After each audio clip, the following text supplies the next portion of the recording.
नमस्कार, मैं हरीश कुमार। स्वागत है आपका स्टडी भूगोल में।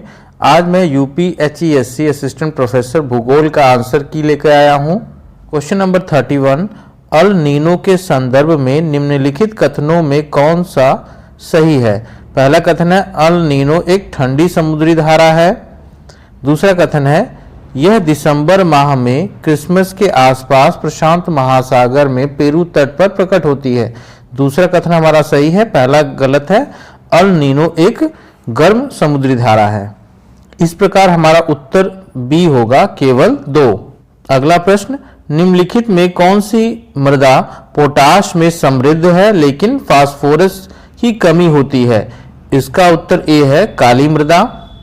क्वेश्चन नंबर 33, निम्नलिखित में से कौन सा पर्वत दर्रा लद्दाख पर्वत श्रेणी में स्थित है? इसका उत्तर बी है, खारदुंगला। क्वेश्चन नंबर 34, संपूर्ण ग्लोब के लिए गाल प्रक्षेप में भूमध्य रेखा की लंबाई कितनी बड़ी बनाई जाती है? इसका उत्तर बी है, 45 अंश अक्षांश रेखा की लंबाई के बराबर। क्वेश्चन नंबर 35, सुमेलित करना है। एक तरफ खनिज दिए हैं, दूसरी तरफ भारत के खदान क्षेत्र। तांबा जो है वो खेतड़ी में मिलता है, लौह खनिज बादाम पहाड़ी, जस्ता जावर और सोना हट्टी। इस प्रकार हमारा उत्तर डी होगा। क्वेश्चन नंबर 36, क्रिस्टालर के केंद्रीय स्थल सिद्धांत में k बराबर 7 पदानुक्रम का निर्धारण किस नियम के अनुसार होता है? इसका उत्तर सी है, प्रशासन। अगला प्रश्न, निम्नलिखित में कौन वर्णक्रम सुदूर संवेदन तकनीक में निर्वनीकरण का पता लगाने के लिए सबसे उपयुक्त होता है? इसका उत्तर ए है, तापीय अवरक्त। अगला प्रश्न, निम्नलिखित में कौन एक द्विचरीय सहसंबंध विधि नहीं है? इसका उत्तर सी होगा, आंशिक सहसंबंध विधि। क्वेश्चन नंबर 39, वितरण में असमानता प्रदर्शित करने के लिए निम्नलिखित में कौन एक सर्वाधिक उपयुक्त होता है? इसका उत्तर ए है, लॉरेंज वक्र। अगला प्रश्न, भारतीय उपग्रह भू निरीक्षण उपग्रह 3 जो एक सुदूर संवेदी उपग्रह है, कब प्रक्षेपित किया गया? इसका उत्तर सी है, 12 अगस्त 2021। क्वेश्चन नंबर 41, कथन कारण का है। कथन ए है, सुदूर संवेदन एवं भौगोलिक सूचना तंत्र दोनों ही स्थानिक महत्व के तत्वों के विश्लेषण से संबंधित हैं।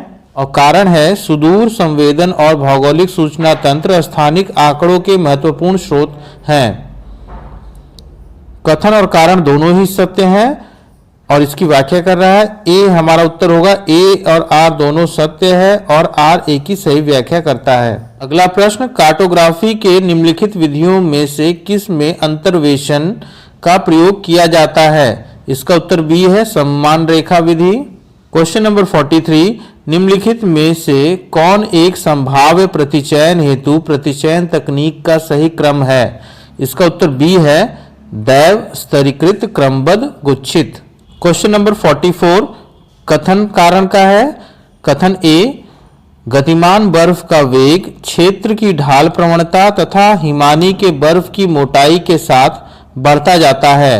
ये सही है। और कारण आर है, बर्फ की कम गहराई और घाटियों के भित्तियों और तली के नीचे घर्षण से वेग कम हो जाता है। ये भी सही है, मगर ये व्याख्या नहीं कर रहा। इसका उत्तर बी होगा, ए और आर दोनों सत्य है परंतु आर ए की सही व्याख्या नहीं करता। अगला प्रश्न, सुमेलित करना है। एक तरफ टेक्टोनिक प्लेटों को दिया गया है, दूसरी तरफ उनकी अवस्थिति। नाजका प्लेट यह दक्षिण अमेरिका और प्रशांत प्लेटों के बीच है। स्कोटिया प्लेट यह दक्षिण अमेरिका प्लेट के दक्षिण में है। कोकोस प्लेट यह कैरेबियन और प्रशांत प्लेटों के बीच है। और लास्ट है जुआन डे फूका प्लेट, ये जो है प्रशांत और उत्तरी अमेरिकी प्लेटों के बीच स्थित है। इस प्रकार हमारा उत्तर डी होगा, 2, 3, 1, 4। अगला प्रश्न है, नदी घाटियां जो प्रारंभिक अनुवर्ती अपवाह की समान दिशा में प्रवाहित होती हैं परंतु आगे निचले स्थलाकृतिक स्तर पर नए आधार तलों के संदर्भ में विकसित होती हैं, ऐसी घाटियों को क्या कहा जाता है? इसका उत्तर ए है, नवनानुवर्ती घाटी। क्वेश्चन नंबर 47, निम्नलिखित में से कौन सी प्रक्रिया चट्टानों के पुनर्वृत्तिक गीलेपन और सूखने के कारण होती है? इसका उत्तर ए है, स्लैकिंग। अगला प्रश्न, अंतर्जात बल के संदर्भ में निम्नलिखित कथनों में से कौन सा सही है? पहला कथन है, भूकंप और ज्वालामुखी विस्फोट जैसी आकस्मिक घटनाएं अंतर्जात बलों द्वारा उत्पन्न होती हैं, ये सही है। दूसरा है, उत्संवलन और अवसंवलन तनाव बलों द्वारा उत्पन्न होता है, ये गलत है। इस प्रकार हमारा उत्तर केवल एक है। क्वेश्चन नंबर 49, एक इसको सुमेलित करना है। एक तरफ अपरदन के कारक, दूसरी तरफ स्थलाकृति। नदी द्वारा अवनमन कुंड का निर्माण होता है, सही है। हिमनद द्वारा टार्न झील का, ये भी सही है। समुद्री लहरें द्वारा स्टैक का, ये भी सही है। पवन द्वारा वात छिद्र, ये गलत है। पवन द्वारा वात गर्त का निर्माण होता है, ना कि वात छिद्र का। वात छिद्र का निर्माण समुद्री लहरों द्वारा होता है। अगला प्रश्न सुमेलित करना है, जिसमें एक तरफ डेल्टा के प्रकार दिए हैं, दूसरी तरफ उसके उदाहरण। चापाकार डेल्टा नील नदी के डेल्टा है। ज्वार नद डेल्टा ये मैकेंजी नदी डेल्टा है। पंजाकार डेल्टा मिसिसिपी मिसौरी नदी डेल्टा। और परित्यक्त डेल्टा ये येलो रिवर डेल्टा है। इस प्रकार हमारा उत्तर ए होगा 4, 3, 2, 1। अगला प्रश्न सुमेलित करना है। एक तरफ नाम है और दूसरी तरफ कोपेन जलवायु उप प्रकार। BWH ये उष्ण कटिबंधीय रेगिस्तानी जलवायु। BSH ये उष्ण कटिबंधीय स्टेपी जलवायु। BWK ये मध्य अक्षांशीय शीत रेगिस्तानी जलवायु। और BSK मध्य अक्षांशीय शीत स्टेपी जलवायु। इस प्रकार हमारा उत्तर ए सही है। 2, 1, 4, 3। अगला प्रश्न है, निम्नलिखित में से कौन एक सुमेलित नहीं है? एक तरफ स्थानीय हवा दी है, दूसरी तरफ क्षेत्र। जोंडा अर्जेंटीना में, सही है। लेवेंटर दक्षिणी स्पेन में, ये भी सही है। यामो जापान, ये भी सही है। हमारा उत्तर सी है, विस न्यूजीलैंड, ये गलत है। अगला प्रश्न है, मानसून की उत्पत्ति में तिब्बत के उच्च पठार के तापीय प्रभाव को निम्नलिखित में से किसने महत्वपूर्ण माना? इसका उत्तर सी है, TM यिन। क्वेश्चन नंबर 54, निम्नलिखित में किस प्रकार की वर्षा यूरोप और उत्तरी अमेरिका में ज्यादातर सर्दियों के दौरान होती है? इसका उत्तर बी होगा, चक्रवातीय वर्षा। क्वेश्चन नंबर 55, वायुमंडल के निम्नलिखित परतों में से किस में न्यूनतम तापमान पाया जाता है? इसका उत्तर सी है, मेसोपॉज। अगला प्रश्न सुमेलित करना है। एक तरफ उष्ण कटिबंधीय चक्रवात है, दूसरी तरफ देश। टाइफून्स जो है वो चीन में है, टाइफू जापान, विली विली ऑस्ट्रेलिया और बैगियो जो है वो फिलीपींस। इस प्रकार हमारा उत्तर सी होगा, 4, 3, 2, 1। अगला प्रश्न, निम्नलिखित में से कौन एक सुमेलित नहीं है? एक तरफ समुद्री धारा, दूसरी तरफ प्रवाहित क्षेत्र। कैनेरी धारा उत्तरी अफ्रीका का पश्चिमी तट, सही है। बेंगुला धारा दक्षिण अफ्रीका का पूर्वी तट, ये गलत है। दक्षिण अफ्रीका का पश्चिमी तट है, यहाँ होना चाहिए। फिर है फॉकलैंड धारा दक्षिण अमेरिका का पूर्वी तट, ये सही है। लैब्राडोर धारा न्यू फाउंडलैंड का तटीय भाग, ये भी सही है। इस प्रकार हमारा उत्तर बी होगा। क्वेश्चन नंबर 58, प्रवाल के संदर्भ में निम्नलिखित कथनों में से कौन सा सही है? पहला कथन है, प्रवाल मुख्य रूप से उष्ण कटिबंधीय महासागरों और समुद्रों में पाए जाते हैं, जहां औसत वार्षिक तापमान 20 डिग्री सेल्सियस और 21 डिग्री सेल्सियस के बीच होता है, ये सही है। दूसरा कथन है, 30% और 34% के बीच की समुद्री लवणता वाले प्रवाल क्षेत्र में वृद्धि और विकास के लिए आदर्श है, ये गलत है। प्रवाल विकास के लिए 27 प्रति हजार से 31 प्रति हजार तक की लवणता आवश्यक होती है। इस प्रकार हमारा आंसर ए होगा, केवल 1। अगला प्रश्न, निम्नलिखित में से कौन सी स्थलाकृति महासागरों में सबसे अधिक क्षेत्र में फैली हुई है? इसका उत्तर सी है, महासागरीय द्रोणी, ओशियन बेसिन। क्वेश्चन नंबर 60, निम्नलिखित में से कौन एक ठंडी समुद्री धारा है? इसका उत्तर डी है, आयोशियो। निम्नलिखित में से कौन एक सुमेलित नहीं है? एक तरफ महासागरीय निक्षेप, दूसरी तरफ स्रोत। उज इसका स्रोत जैविक है, ये सही है। लाल मिट्टी ये जैविक नहीं अजैविक है, ये गलत है। टेक्टाइट्स ब्रह्मांडीय, ये भी सही है। कीचड़ ज्वालामुखी, ये भी सही है। इस प्रकार हमारा उत्तर बी होगा। अगला प्रश्न अभिकथन कारण का है। अभिकथन ए, उत्तरी गोलार्ध में महासागर दक्षिणी गोलार्ध की तुलना में अपेक्षाकृत अधिक औसत तापमान दर्ज करते हैं, ये सही है। कारण आर, उत्तरी और दक्षिणी गोलार्ध में तापमान में भिन्नता दोनों गोलार्धों में भूमि और महासागर के वितरण में असमानता के कारण है, ये भी सही है और ये व्याख्या कर रहा है। इस प्रकार हमारा उत्तर ए होगा। आर और ए दोनों सत्य है और आर ए की सही व्याख्या करता है। अगला प्रश्न, निम्नलिखित में से कौन सुमेलित नहीं है? एक तरफ महासागरीय खाई, दूसरी तरफ महासागर। टोंगा खाई दक्षिण प्रशांत में है, सही है। प्यूर्टो रिको खाई उत्तर अटलांटिक में है, सही है। सुंडा खाई हिंद महासागर में है, ये भी सही है। हमारा उत्तर डी है, मेरियाना खाई दक्षिण प्रशांत, ये गलत है। मेरियाना खाई उत्तरी प्रशांत में है। अगला प्रश्न, जेट स्ट्रीम के संदर्भ में निम्नलिखित कथनों में से कौन सा सही है? पहला कथन है, गर्मी के मौसम में जेट स्ट्रीम की गति सर्दी के मौसम की गति से दोगुनी हो जाती है, ये गलत है। दूसरा है, गर्मी के मौसम में जेट स्ट्रीम का विस्तार कम हो जाता है, ये सही है। इसमें हमारा उत्तर बी होगा, केवल 2। नंबर 65, निम्नलिखित में कौन सा सिद्धांत तार्किक प्रत्यक्षवाद से संबंधित नहीं है? इसका उत्तर सी होगा, व्यवहारवाद। अगला प्रश्न, निम्नलिखित में से कौन भूगोल में चिंतन फलक पैराडाइम की संकल्पना का प्रतिपादक है? ये ए आंसर है, टी.एस. कूहन।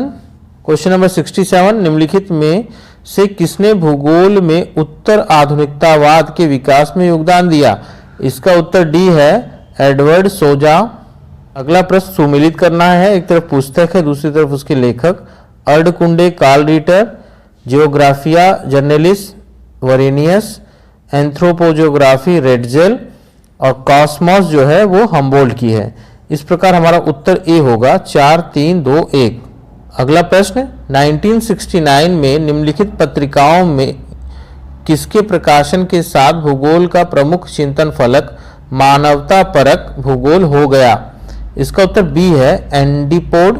क्वेश्चन नंबर 70, प्रसिद्ध निबंध exceptionalism in geography a methodological examination किसके द्वारा लिखा गया था? इसका उत्तर ए है, एफ के शेफर द्वारा। क्वेश्चन नंबर 71, निम्नलिखित में से कौन सा भूगोलवेत्ता पर्यावरण निश्चयवाद का समर्थक नहीं था? इसका उत्तर डी है, जीन ब्रून्स।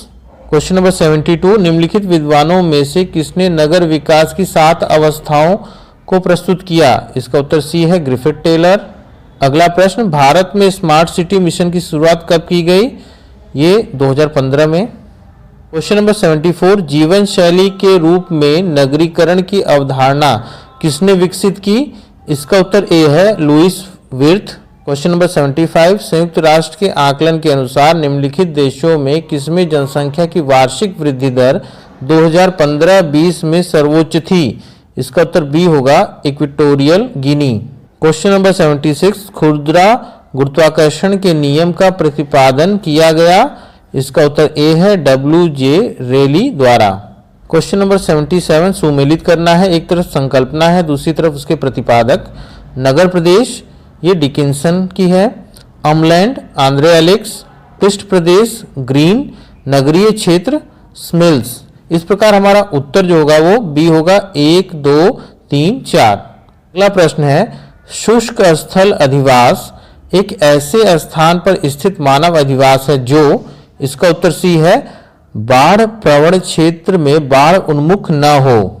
अगला प्रश्न, विश्व के कृषि प्रदेशों के सीमांकन में डी विटलिसी 1936 द्वारा निम्नलिखित कारकों में किसका प्रयोग नहीं किया गया? भूस्वामित्व एवं भूधृत, फसलों और पशुओं का सहसंबंध इसका किया गया। भूमि उपयोग गहनता, ये भी सही है। कृषि उत्पादित पदार्थों का उपयोग और निपटारा, ये भी सही है। हमारा उत्तर ए होगा। क्वेश्चन नंबर 80, सुमेलित करना है, एक तरफ कृषि के प्रकार और दूसरी तरफ देश दिए हैं। गहन निर्वाह कृषि ये बांग्लादेश है। फिर है वाणिज्यिक बागायती कृषि, ये आइवरी कोस्ट है। फिर है वाणिज्यिक डेयरी कृषि, ये अर्जेंटीना है। और डी है बाजारोन्मुख बागाती कृषि, ये नीदरलैंड है। इस प्रकार हमारा उत्तर डी होगा, 3, 1, 2, 4। क्वेश्चन नंबर 81, निम्नलिखित विद्वानों में से किसने विश्व स्तर पर कृषि का प्रकारात्मक वर्गीकरण 1972 में प्रस्तुत किया? इसका उत्तर बी है, जे कोस्त्रोविकी। क्वेश्चन नंबर 82, 1967 में किसने उत्तर प्रदेश की कृषि क्षमता को 4 वर्गों में अभिनिर्धारित किया? इसका उत्तर सी है, एस.एस. भाटिया। अगला प्रश्न है, निम्नलिखित में से कौन एक सुमेलित नहीं है? एक तरफ तेल क्षेत्र है, दूसरी तरफ देश। ग्रोजनी रूस में है, सही है। मीना अल अहमदी कुवैत में, ये भी सही है। अल घावर इराक, ये गलत है। अल घावर सऊदी अरब में है। अहाव ईरान, ये सही है। इसका मतलब हमारा उत्तर सी होगा। निम्नलिखित में कौन सा अल्फ्रेड वेबर के उद्योगों के अवस्थितीकरण के सिद्धांत से संबंधित नहीं है? ऑप्शन ए है स्थानीकरण भार, ये सही है। अस्थानीकरण त्रिकोण, ये भी सही है। एकत्रीकरण, ये भी सही है। पूरक क्षेत्र, ये नहीं है। हमारा उत्तर सी होगा। नंबर 85, जेसी वीवर ने निम्नलिखित में से किस क्षेत्र के फसल संयोजन को मापने के लिए सबसे पहले सांख्यिकी तकनीक का प्रयोग किया? इसका उत्तर सी है, मध्य पश्चिम यूएसए। क्वेश्चन नंबर 86, निम्नलिखित विद्वानों में से किसने सर्वप्रथम वैश्विक रणनीति दृष्टि model global strategic view model प्रस्तुत किया? इसका उत्तर ए है, ए.टी. माहन। क्वेश्चन नंबर 87, स्पेंसर एवं थॉमस द्वारा विश्व में प्रथम एवं द्वितीय क्रम के कितने सांस्कृतिक प्रखंड प्रस्तुत किए गए? इसका उत्तर ए है, 11 एवं 50। अगला प्रश्न, मानव विकास सूचकांक HDI 2021 में भारत का कोटि रैंक विश्व में क्या है? इसका उत्तर ए है, 131वां। अगला प्रश्न, शक्ति संरचनाओं, पर्यावरण और आर्थिक असमानताओं के बीच संबंध को कहा जाता है? इसका उत्तर ए है, राजनीतिक पारिस्थितिकी। अगला प्रश्न है, प्रजाति एक मान्य जैविक संकल्पना है। यह आनुवांशिकता, नस्ल, जननिक लक्षण अथवा उपजाति द्वारा संगठित एक समूह है। यह मान्य सामाजिक सांस्कृतिक विचारधारा नहीं है। यह कथन किसने दिया? इसका उत्तर बी होगा, आर्थर कीथ। क्वेश्चन नंबर 91, निम्नलिखित अरबी विद्वानों में से किसने टालमी की पुस्तक में सुधार किए? इसका उत्तर बी है, अल इद्रिसी। क्वेश्चन नंबर 92, महत्वपूर्ण प्राकृतिक संसाधनों के मात्रात्मक वितरण मानचित्र की सहायता से किसने भारत के नियोजन प्रदेशों का सीमांकन किया? इसका उत्तर बी है, वी नाथ। अगला प्रश्न, निम्नलिखित में से कौन एक केंद्रीय प्रदेश का उदाहरण है? इसका उत्तर डी है, राष्ट्रीय राजधानी प्रदेश। नेक्स्ट क्वेश्चन, स्थल, लोक, जन एवं कार्य रोजगार के त्रिघट के रूप में प्रदेश की संकल्पना को निम्नलिखित में से किसने प्रचारित किया? इसका आंसर ए है, पैट्रिक गेडीज। अगला प्रश्न है, आर.सी. चांदना ने अपनी पुस्तक रीजनल प्लानिंग में प्रादेशिक नियोजन के कितने आधारभूत सिद्धांतों का उल्लेख किया है? इसका उत्तर बी है, 6। अगला प्रश्न, सुमेलित करना है। एक तरफ संकल्पना है, दूसरी तरफ विद्वान। अधिवासीय पदानुक्रम, इसका 2 है, वाल्टर क्रिस्टालर। क्षेत्रीय विश्लेषण, वाल्टर इजार्ड। विकास ध्रुव सिद्धांत, एफ पेरॉक्स। आर्थिक वृद्धि की अवस्थाएं, W.W. रोस्टोव। इस प्रकार हमारा उत्तर डी होगा। क्वेश्चन नंबर 97, प्रदर्शक भिन्न एक संबंधी 50,000 पर बने एक मानचित्र को 2 गुना बड़ा किया गया है। विस्तारित मानचित्र का मापक क्या होगा? इसका उत्तर बी है, एक संबंधी 25,000।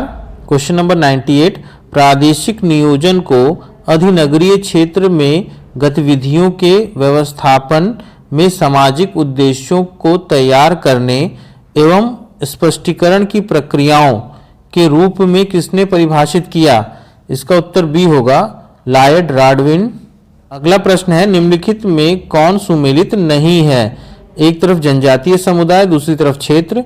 किर्गिज मध्य एशिया, सही है। बुशमैन सूडान, ये गलत है। बुशमैन कालाहारी मौसम में पाए जाते हैं।